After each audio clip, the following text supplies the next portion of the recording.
सभी दोस्तों का क्राइम स्टोरी में आप सभी का स्वागत है।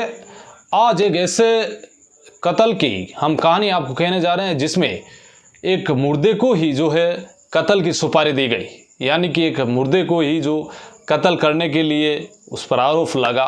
ये क्या है पूरी कहानी, ये मैं आपको समाचार अपना देश में क्राइम स्टोरी में सुनाने जा रहा हूँ। तो दोस्तों ये है कहानी क्राइम स्टोरी की आपके वादियों का शेर यानी कि उत्तराखंड के देहरादून से, जहां पर 29 अगस्त 2019 को रात के 11 बजे के आसपास एक घर में ताबड़तोड़ फायरिंग होती है, जिसमें 2 लोग, एक महिला एक पुरुष, घायल हो जाते हैं। महिला का नाम जो कामनी था, जो घायल पूरी तरह से हो चुकी थी, पूरी जो है ब्लीडिंग उसके शरीर से निकल रही थी। वहीं उसके पति अशोक भी घायल था। पुलिस को किसी ने सूचना दी, पुलिस अशोक के घर पर पहुंची, दोनों को अस्पताल लेकर पहुंचे तो कामनी की जब तक मौत हो चुकी थी, वहीं अशोक घायल था। अशोक का इलाज शुरू किया गया और कामनी जो है एक ब्यूटी पार्लर में काम करती थी और दोनों का जो है किसी से झगड़े वगड़े को लेकर जो है पुलिस को जो है कुछ सूचना भी नहीं थी कि भाई दोनों के बीच में झगड़ा हुआ। ऐसा उनको शक था कि कोई बाहर से आया और मार के चला गया। अब पुलिस ने जो है अशोक से पूछा कि आखिरकार ये कैसे हुआ, कोई तुम्हारे दुश्मन था जो आप पर आकर हमला किया? तो अशोक ने बताया कि हम हमारे घर पर ही थे, लेकिन जो 3 लोग आए और हमारे ऊपर ताबड़तोड़ फायरिंग की, जिसमें एक मेरा बुआ का बेटा जो रिंकू उर्फ अजय वर्मा था, जिसको मैंने ही अपने घर में रखा था, जिसको ही मैंने खाना खिलाया था, उसी ने मेरी पत्नी की जो है हत्या कर दी। ये बात पुलिस को अशोक ने बताई थी। अब अशोक जो है हफ्ते भर बाद में थोड़ा सा जो तैयार हो गया था, उसके जो गोली है वो पेट को छूकर निकली थी, जो इतनी ज़्यादा उसके गोली की जो है घाव उसका गहरा नहीं था, वो तैयार हो गया था। पुलिस अब रिंकू की तलाश में उसके गांव, यानी कि उसके बुआ का लड़का था, ये अशोक के बुआ का लड़का था रिंकू उर्फ अजय वर्मा, उससे पता पूछा तो वो रायपुर के रहने वाले थे। तो पुलिस रायपुर पहुंची और पता किया तो घर वालों ने बताया कि अशोक जो है उसके पास से लास्ट बार गया था और जो रिंकू है वो साल भर से हमारे घर पर नहीं आ रहा है। ये बात पुलिस को बताई तो पुलिस ने सोचा कि हो सकता है माँ बाप अपने बच्चे को बचाने के लिए झूठ बोल रहे होंगे। तो उन्होंने परिवार वालों से भी पूछा कि रिंकू कितने दिन से यहाँ से गायब है। तो बताया, घर जो आस पड़ोसी थे उन्होंने कहा कि रिंकू लगातार 1 साल से नहीं आ रहा है। वहीं जब वापस पुलिस अशोक के पास पहुंची तो अशोक ने बताया कि जो है रिंकू मेरे साथ ही रहता था और लगभग वो यहाँ से कहीं काम पर चला गया था, उसको राजस्थान भेजा गया था, लेकिन इसके द्वारा, अशोक के द्वारा।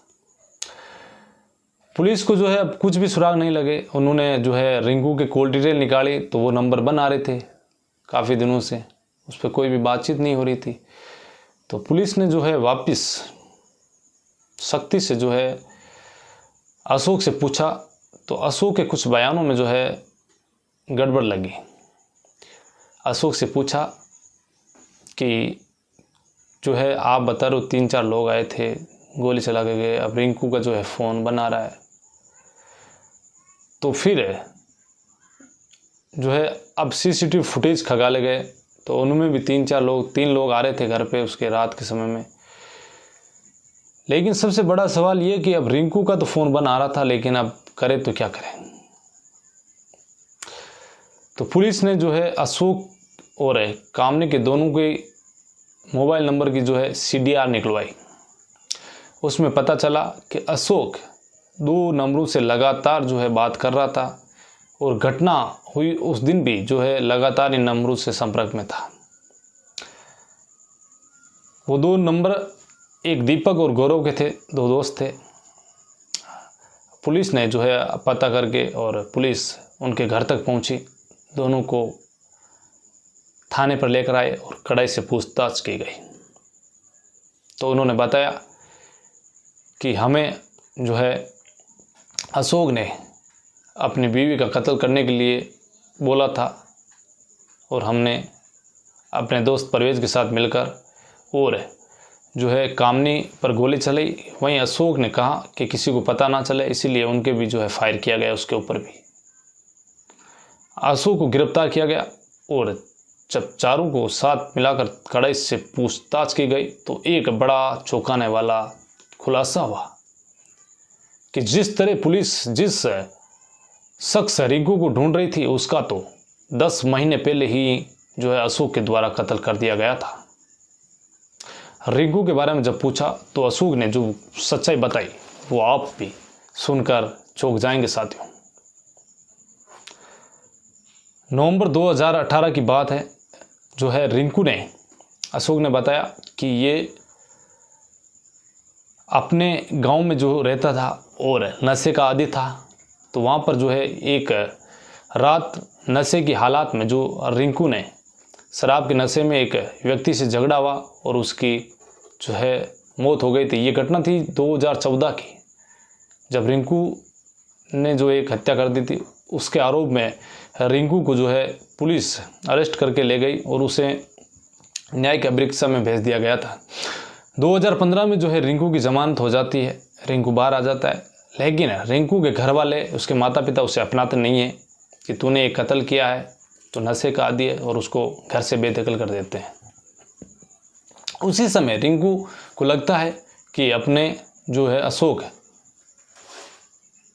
के पास चलते हैं। वो अशोक के पास आया और उसने बताया कि मैं अब कहाँ रहूँ।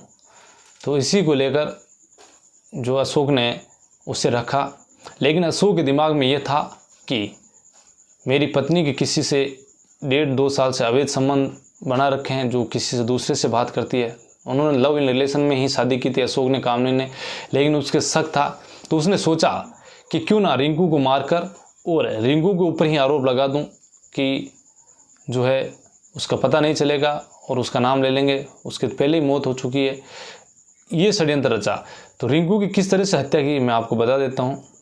रिंकू को जो है 2018 नवंबर का महीना था, अशोक का बर्थडे था। रिंकू और उसके 2-3 दोस्त दीपक, गौरव और परवेज़, चारों ने मिलकर फुल शराब पीवी।